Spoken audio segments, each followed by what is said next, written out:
आता एका दिवसाची डिमांड आहे सर, 1-2 दिवसाची असली तरी 70-75 रुपयाचा एक पिल्लू जातो. श्री रवींद्रजी पडोळे या ठिकाणी आहेत. नमस्कार. नमस्कार सर. बरं मला सांगा, आता इथे जे मी बघितलं फक्त कोंबड्या दिसत आहेत आणि मोठे कोंबडे दिसत आहेत. हो सर. तर याचा काय उद्देश आहे तुमचा याच्यामध्ये? याच्यामध्ये कसं आहे सर, हा गावठी कोंबड्या आहेत फक्त. हा. यांच्यापासून आम्ही अंडी तयार करतो. बरं. आणि इन्क्युबेटर आहे हा. घरी. हा. त्याच्यामध्ये आम्ही फक्त म्हणजे अंडे घालून पिल्ले तयार करतो फक्त. पिल्ले तयार करतात त्याचे आणि पिल्ल्याची फक्त हॅचरी आणि पिल्ल्याची विक्री करतो. बरं बरं. मग हे काय उद्देश आहे याच्यामध्ये? किती डिमांड आहे याला? असं म्हणजे याला डिमांड भरपूर डिमांड आहे. अच्छा. म्हणजे तिकडे गडचिरोलीकडे किंवा चामोर्शीकडे तिकडे खूप डिमांड आहे आपल्या भागापेक्षा. अच्छा. कारण गावठी आहेत, प्युअर गावठी आहेत. पण इकडे पण डिमांड असेल, पण कदाचित त्यांना माहित नाही की तुमच्याकडे अशा प्रकारे गावरान कोंबडीचे पिल्लू या ठिकाणी मिळतात. निश्चितपणे. मग तुम्ही कसं करता या ठिकाणी जे अंडे आम्ही कलेक्ट करतो. हे दिवसाला अंडे देतात पूर्ण. हा. आणि मग सायंकाळला अंडे कलेक्ट करतो, पूर्ण गोळा करतो. बरं, किती आहेत साधारणतः कोंबड्या? ह्या 100 ते 150 कोंबड्या आहेत. कोंबड्या आहेत? हा, देशी कोंबड्या. आणि ह्या परिसरातूनच कलेक्ट केलेल्या आहेत? कुठल्या आहेत ह्या? हा, आजूबाजूच्या परिसरातून. आपल्याच परिसरातून? म्हणजे गावातूनच घेतो, खेड्यापाड्यातूनच. अच्छा, म्हणजे इथले लोकल आहेत त्या गावरान कोंबड्या? गावरान कोंबड्या. बरं. आणि कोंबडे पण गावरानच आहेत पूर्ण. यांचं ब्रीडिंग झाल्यानंतर तुम्ही अंडे या ठिकाणी तयार होतात? हो, अंडे तयार होतात. बरं. आणि मग ते तुम्ही इन्क्युबेटर मध्ये? हो, इन्क्युबेटर मध्ये लावतो. किती दिवस पर्यंत? ते 21 दिवसापर्यंत. अच्छा. 21 दिवसाला म्हणजे 21 दिवसामध्ये पिल्ले बाहेर येतात अंड्याच्या. बरं. साधारणतः मग ते पिल्लू जे आहे ते किती रुपयाला विक्री केली जाते? 75 रुपयामध्ये, 75 मध्ये पर एक पिल्लू. हा. बरं. आणि डिमांड भरपूर आहे? डिमांड भरपूर आहे. म्हणजे तुम्ही जेवढे केले तयार तेवढे पण विक्रीला पाठवतो. आता तुम्ही म्हटलं की ते 150 कोंबड्या आहेत. आणि कोंबडे किती आहेत? कोंबडे नर आहेत 25. हो, 25. आणि मला सांगा आता, म्हणजे हे किती दिवसांनी तुम्हाला किती असं उत्पादन मिळते? महिन्याला किती मिळतात? महिन्याला जवळपास 30 ते 40 हजार पर्यंत उत्पादन मिळते महिन्याला. अच्छा. साधारणतः किती पिल्लू मिळतात तुम्हाला एक लक्षात घेतलं? लक्षात घेतलं तर 400 पर्यंत पिल्लू निघतात महिन्याचे. अच्छा. 400 कधी कधी कमी अधिक होतात. हा. म्हणजे वातावरणानुसार त्याचा परिणाम होतो. हे वर्षभर चालू राहते? वर्षभर सुरू राहते. वर्षभर सुरू. कुठे काही उन्हाळा पावसाळा आहे की कमी होते असं काही? नाही, अंडे घालणं सुरूच राहते, परंतु थोडंसं प्रमाण कमी होते उन्हाळ्यामध्ये. हिवाळ्यामध्ये भरपूर देतात. म्हणजे आणि साधारणतः 150 कोंबड्यापासून तुम्हाला साधारणतः 400 पिल्ले तुम्ही महिन्याकाठी निघतात असं म्हणायचं? निघतात. आणि त्याची एकाची किंमत जर 75 रुपये म्हटलं तर साधारणतः 28-30 हजार रुपये तेवढी येते तुम्हाला महिन्याकाठी उत्पन्न मिळते. आणि त्याला लागणारा खर्च किती? मग लागणारा खर्च आता 50% खर्च राहतो. 25%. 15,000 रुपये तुम्हाला महिन्याकाठी मिळतात एवढ्या जागेमध्ये. जरा कुठला खर्च येतो? माणूस मजुरी आणि औषधी आणि खाद्य. अच्छा. औषधी पण त्याच्यामध्ये येते 50%. औषधी, खाद्य आणि माणसाची मजुरी. म्हणजे काही साथीचे रोग किंवा काही रोग मध्ये होऊ शकतात त्या दृष्टीनं? कृमीचा वगैरे येऊ शकते फक्त इथं, बाकी जास्त असे रोग येत नाही. त्याच्यासाठी अल्बोमार वगैरे औषधी दिली जाते. अच्छा. खाद्य काय देता मग? गहू आणि धान वगैरे देतो. गहू, धान. म्हणजे आपल्याकडे जे उपलब्ध आहे? आपल्याकडे जे उपलब्ध आहेत लोकली. असं काही विकत आणत नाही आपण खाद्य? विकत आणणं ते अंड्यासाठी द्यावं लागतं काही. थोडं कॅल्शियम वगैरे खाद्य ते बाहेरून आणतात? बाहेरून थोडंसं द्यावं लागतं ना. मग आपल्याकडे जे उपलब्ध आहे तेच. जागा किती लागते? जागा ही जास्त नाही. म्हणजे एवढी फिरण्यासाठी तुम्ही जागा फिरण्यासाठी? साधारणतः ही 8 ते 10 जागा यांनी मोकळी ठेवलेली आहे यांना फिरण्याकरता. आणखी भरू शकतो आम्ही, म्हणजे 200 पर्यंत नेऊ शकतो. अच्छा. 150 आहे ते 200 पर्यंत नेऊ शकता? म्हणजे 40-45 हजारचं उत्पन्न. जेवढं जास्त आपल्याला पाहिजे उत्पादन तेवढं आपण 50% त्याचा लागत खर्च लक्षात घेतला तर तुम्हाला 20-25 हजार महिन्याला. ठीक आहे, बघू थोडस आतमध्ये. हे बसण्यासाठी गावठी कोंबड्या ह्या वरच बसतात. अच्छा. इथेच राहतात नाही का? इथेच राहतात. वर बसतात. त्याची मग घाण असते ते खाली मग माणूस येते आणि साफ करते. बरं. हे जे आता बांबूचं केलेलं आहे, दिवसा पण इकडे येत जात राहतात का? येत जात राहतात. खाद्य असते, खाद्य खातात. इथे खाद्य असते? खाद्य असते इथे खाद्य, पाणी. जेव्हा त्यांना वाटलं तेव्हा येतात, जेव्हा त्यांना वाटलं तेव्हा बाहेर जातात. अच्छा. अच्छा. आणि हे जे शेड आहे हे किती स्क्वेअर फीटचं आहे?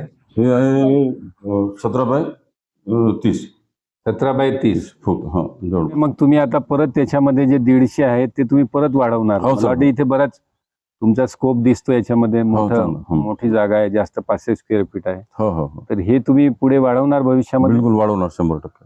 अच्छा. बरं रवींद्रजी, मला सांगा, आपण बोललो या ठिकाणी की आपण अंडे शेतावर हो अंडी घातल्यानंतर कोंबडीने आपण मग एका रूम मध्ये आणतो त्याला आणि ते इन्क्युबेशन साठी हो. म्हणजे त्याची हॅचिंग करून आपण पिल्ले तयार करतो.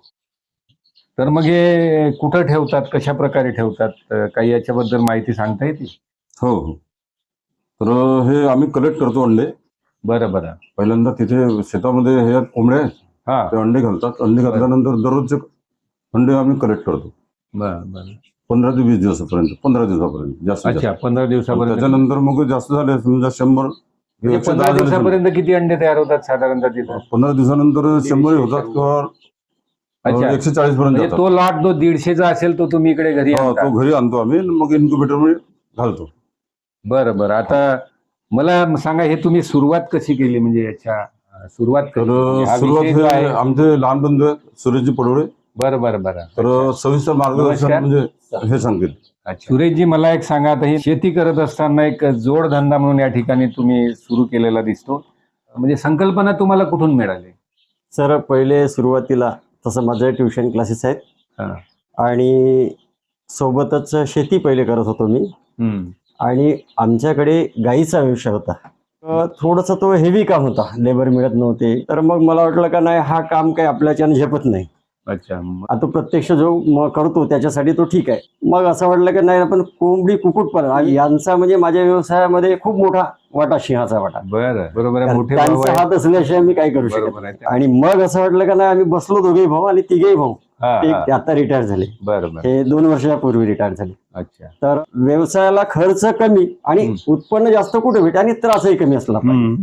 हम्म. तर हा एकमेव व्यवसाय होता हम्म. की बा मग पोल्ट्रीचा असा व्यवसाय, ती गावरान कोंबडी. बरं. गावरानमध्ये खर्च कमी आहे. हम्म. एखाद दिवस माणूस नाही आला, श्रावण आमच्याकडे काम करते. हा हे काम करतात. हे काम करतात. बरोबर. हा. म्हणजे इथले गावातलेच आहेत. गावातलेच आहेत. पूस पास साप सोप. सकाळी जातो हा शेतावर, हम्म. 5 वाजे कोंबड्या सोडतो हम्म. आणि मग अंडे कलेक्ट करून ते इन्क्युबेटरला लावतो आम्ही. बरं. मग असंच आमचे मित्र डॉक्टर फावडे साहेब आहेत, पशुधन विकास अधिकारी पालांना, हम्म. त्यांचंही खूप मार्गदर्शन लाभलं मला. बरं. त्यांनी सांगितलं का नाही सर, अशा अशा पद्धतीच्या. तर मग हा व्यवसाय सुरू केला. हम्म. सर याच्यामध्ये काय, एखादी कोंबडी मेली समजा 500 रुपयाची, तर तकलीफ काय होत नाही, असं काही खूप मोठा लॉस झाल्यासारखं वाटत नाही. बरं. एखादी गाय मरण पावली का शेळी मरण पावली मात्र मोठा loss. मोठा लॉस होतो. बरं, त्याच्यामुळे तुम्ही हा- सांगितलं की एकत्रित एका बॅच मध्ये 150 अंडे वगैरे तुम्ही आणता. हो. मग पुढची प्रक्रिया काय असते? पुढची प्रक्रिया, याला इन्क्युबेटर मध्ये लावतो हम्म. आणि 37 डिग्री सेल्सिअस पर्यंत इन्क्युबेटर सेफ म्हणजे कसं सेट केलेले आहेत कसं काही ते. बघता येईल? हो, दाखवा हो. तुम्हाला. याच्यामध्ये काय अंडे लावलेले आहेत सर. जाडी बघा. हा 100 अंडे, 110 अंडे आपण लोड करू शकतो एका मशीन मध्ये. अच्छा. आणि मध्ये काय पाण्याचं काय? सर हे म्हणजे इम्युडिटीसाठी बाष्पीभवन. बाष्पीभवन म्हणजे ह्युमिडिटी आवश्यक आहे. आवश्यक आहे. आर्द्रता. आर्द्रता, त्याच्या आतमध्ये डेव्हलपमेंट करता पिल्लाची ह्युमिडिटी फार आवश्यक आहे. ह्युमिडिटी फार आवश्यक आहे. अच्छा, हे किती दिवस राहते बरं याच्यामध्ये? हे 21 दिवस, 21 18 दिवस. दिवसापर्यंत अंडे पलटवतो. म्हणजे ओके. आता हा वरचा सफेद भाग आहे, हा. याच्या खाली बघा नंबर लिहिलाय. हा. हा नंबर, हा. हा. असा नंबर लिहिलाय. आता हा खालच्या अशा भागाला आहे. खालच्या भागाला आहे. संध्याकाळला हा वरच्या भागाला येईल. अच्छा, 18 दिवस ही प्रोसेस हा, करतो 18 दिवस पर्यंत. मग अंड्यांना हात लावायचा नाही. बरं मग ते 19, 20, 21व्या दिवशी फुटायला सुरुवात होते. बरं बरं. कारण अच्छा. कोंबडी सुद्धा स्वतःचे अंडे स्वतः पलटवते तोंडानं. पहा, ती हा. स्थिर नाही ठेवत. स्थिर नाही हा ठेवत. एक बरं बरं. इथला एक हे आहे, ऑटोमॅटिकच आहे, सेट केलेला आहे टेम्परेचर. आता हा 35 आता लाईट लागला. 36 दिवस. अच्छा, हा. साधारणतः कितीला? साधारणतः 37 पर्यंत जाईल. ओके, लाईट बंद ओके. हे होईल. दिसते म्हणजे. तो सेटअप आहे याचा. Auto setup आहे. आता आता बंद लो झालं. कॉस्ट मध्ये थर्मोकॉलचं दिसतं. हा लो कॉस्ट मध्येच आहे. अच्छा. एक मशीन जर आपण ते ऑटोमॅटिक घेतलं तर हा. सर 200 ते 300 अंड्याची आहे. ते स्वतः रोटेट होते. हा. जवळपास 1.5 वर्ष झाला आमच्या व्यवसायाला. अच्छा. 1.5 वर्ष झाला. हा प्रायोगिक तत्वावर आहे. आणि तुम्ही स्वतः करताय त्याच्यामध्ये ऑटोमॅटिक सिस्टीम नाही? ऑटोमॅटिक नाही. आता आम्ही स्वतः, कारण स्वस्त आहेत ना मशीन, बरं. साधारण 4,000 पर्यंत आहे ती मशीन. एक मशीन. एक मशीन. बरं. अच्छा. 20व्या दिवशी फुटायला लागते तो. म्हणजे 20व्या दिवशीपासून 21, 22 जसे जसे पिल्लू त्याच्यातून निघायला सुरुवात होते ते पिल्लू आणून तुम्ही याच्यामध्ये पूर्णच सर एका वेळेस सगळे निघतात? निघतात. अच्छा. मग हे सर चिप गार्ड मध्ये आणतो यांना. अच्छा, इथे ब्रुडिंग ठेवतो सेंटर आपण. मध्ये. हा ब्रुडिंग अच्छा, इथे ठेवून देतो इथे आपण. ठेवून देतो. त्यावेळेस छोटे 1 दिवसाचे पिल्लू आपण इथं आणतो. आता याला जवळपास 5-6 दिवस म्हणजे अच्छा 2-3 कंपार्टमेंट करतात. आता ते जास्त वयाचे असल्यामुळे त्यांचं कंपार्टमेंट अलग होईल. मग याला तुम्ही सेपरेट करणार जे नवीन आपण नवीन. याच्यामध्ये ठेवले हा. जे छोटे पिल्लू असणार. हो. तर साधारणतः हे जे पिल्ल आहेत याच्यामध्ये किती दिवस ठेवतो आपण? इथे जवळपास आता यांना हिवाळ्यात जास्त ब्रुडिंगची गरज आहे सर. एखाद महिना तरी ब्रुडिंग लागते. ओके. उन्हाळ्यात काही तेवढी काही नाही, पण 1-1.5 आठवडा जरी ठेवलं आपण तरी चालेल. एरवी आता या हंगामामध्ये आता हे लाईट सर आता ऑटोमॅटिकच जर त्यांना 34 डिग्री सेल्सिअस जर आहे तर पाहिजे टेम्परेचर, नाही तो बंद होऊन जाईल लाईट. अच्छा तुमचे ऑटो सेटअप आहे. हा आता याचं टेम्परेचर किती आहे? 34. अच्छा 34 वर चालते. आणि समजा अजून जास्त 35-36 झालं तर बंद होऊन जाईल लाईट. आणि बाकी अजून काय केअर करावं लागते? याला आपण खाद्य देतो? यांना खाद्य देतो सर. 7 दिवसांनी यांचं लसीकरण करावं लागते. म्हणजे पहिल्या आठवड्यात, मग लगेच दुसऱ्या आठवड्यात एक लसीकरण. अच्छा. लसोटा, मग गंभोरो प्लस असं लसीकरण करावं लागते. अच्छा 3 वेळा? 3 वेळा एक आठवड्यात? एक आठवड्यात. आणि मग विक्री करता तुम्ही? विक्री सर एका दिवसाचा आमचा पिल्लू जातो. आता ऑर्डरच आहेत. आता एका दिवसाची डिमांड आहे सर. 1-2 दिवसाची असली तरी 70-75 रुपयाचा एक पिल्लू जातो. आता पहिलाच वेळ आहे ना, तर 200-150 पिल्लू नेहमीच होतात आमच्याकडे. अच्छा. कारण आता जस्ट उन्हाळा गेला, कोंबड्या कमी अंडे घालायच्या. म्हणजे आता ऑटो स्टार्ट झालं टेम्परेचर टेम्परेचर झाल्याबरोबर. म्हणजे साधारणतः आता भाऊंनी आम्हाला सांगितलं की बाबा याच्यामध्ये महिन्याला 400 पिल्ले साधारणतः काढतो. कमीत कमी 300-400 30-32 हजार रुपये ते उत्पन्न निघते. आणि त्याचा खर्च जर 50% वजा धरला, एक 15-16 हजार रुपये महिन्याकाठी सध्या मिळत आहे. बरं याची कॅपॅसिटी तुम्ही वाढवू शकता का त्याच्यामध्ये? सर आता वाढवू शकतो सर. तिथं म्हणजे लाइटिंगची व्यवस्था नसल्यामुळे उन्हाळ्यामध्ये थोडासा दगावला आमच्या कोंबड्या, नाही का, टेम्परेचर असल्यामुळे. त्याच्यामुळे मग आम्ही धाडस नाही केला कोंबड्या भरायचा. आता पुन्हा भरणं सुरू केला. म्हणजे जास्त झालं की त्रास? टेम्परेचरचा त्रास होतो. आपण कूलर वगैरे लावू शकत नव्हते तिथं. कूलरची व्यवस्था नव्हती. आता आम्ही पोल्ट्रीसाठी डिमांड वगैरे टाकली. तिथं स्पेशल डीपी बसवायचं बा, इलेक्ट्रिसिटी, नाही का. आणि मग तिथं 200, 300, 500 आपण कोंबड्या ठेवू शकतो. 300 राहू शकतात तेवढ्या? 500 स्क्वेअर फीट आहे तुमचं? हो राहू शकतात. अच्छा. त्यांना 1 स्क्वेअर बाय 1 स्क्वेअर ते दिवसभर मोकळ्या पर्यंत राहू शकतात. आणि मग यांचा वेस्टेज आज पटकन म्हटलं एक टँक तयार करू. एक प्रायोगिक तत्वावर त्या ठिकाणी टँक तयार केली, गावठी वाघूर सोडली.